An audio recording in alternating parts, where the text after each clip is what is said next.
Hello students, let's see this question. The question says which of the following statement is wrong for the transition elements? कौन सा statement transition elements के लिए गलत है? ठीक है, आपको wrong बताना है.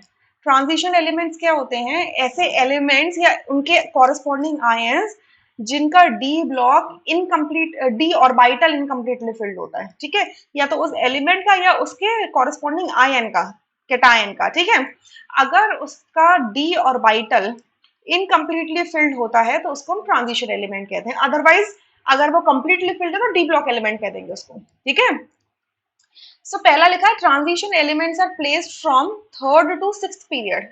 ये फॉल्स स्टेटमेंट है. आपके जो 7 पीरियड्स होते हैं, period 1, period 2, period 3, period 4, period 5, period 6 and period 7. ठीक है, तो जो डी ब्लॉक मतलब transition element is the sub category of D block, D block elements. कि डी ब्लॉक के अंदर तो वो आ रहे हैं, बस ट्रांजिशन वाले वो होंगे जो incompletely field D orbital carry करेंगे. तो जो डी ऑर्बिटल होता है वो हमारा पीरियड नंबर 4 से स्टार्ट होता है. ठीक है, पीरियड नंबर 4 से स्टार्ट होता है. तो पीरियड 4, 5, 6, 7 ये सारे क्या करते हैं, आपके ट्रांजिशन एलिमेंट्स कैरी करते हैं. ठीक है, तो यहाँ पर ये गलत लिखा हुआ है, सो फॉल्स हो गई स्टेटमेंट. सेकंड में कह रहे हैं last electron enters in the n-1 d orbital. It is absolutely true. ये बिल्कुल ट्रू है कि आपका अगर मैं इलेक्ट्रॉनिक कॉन्फ़िगरेशन लिखूं तो देखो इलेक्ट्रॉनिक कॉन्फ़िगरेशन कैसे आएगा, 1s then 2s then 2p. ठीक है, second period complete.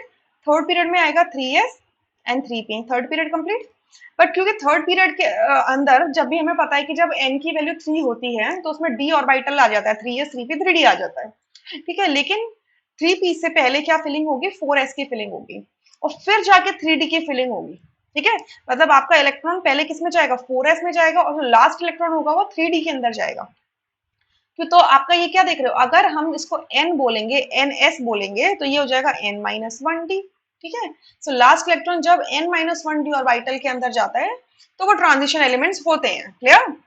D third option में कह रहे हैं एग्जिबिट्स वेरिएबल वैलेंसी. ये भी बिल्कुल ट्रू है क्योंकि इनका जो डी ऑर्बिटल होता है ट्रांजिशन एलिमेंट्स का, ये इनकम्प्लीटली फिल्ड होता है. That is the thing which is present in the definition of the transition element only, right? So क्योंकि incompletely filled आपका d orbital होता है तो ये different number of electrons lose करके variable valency show कर सकते हैं. ठीक है, सही बात है.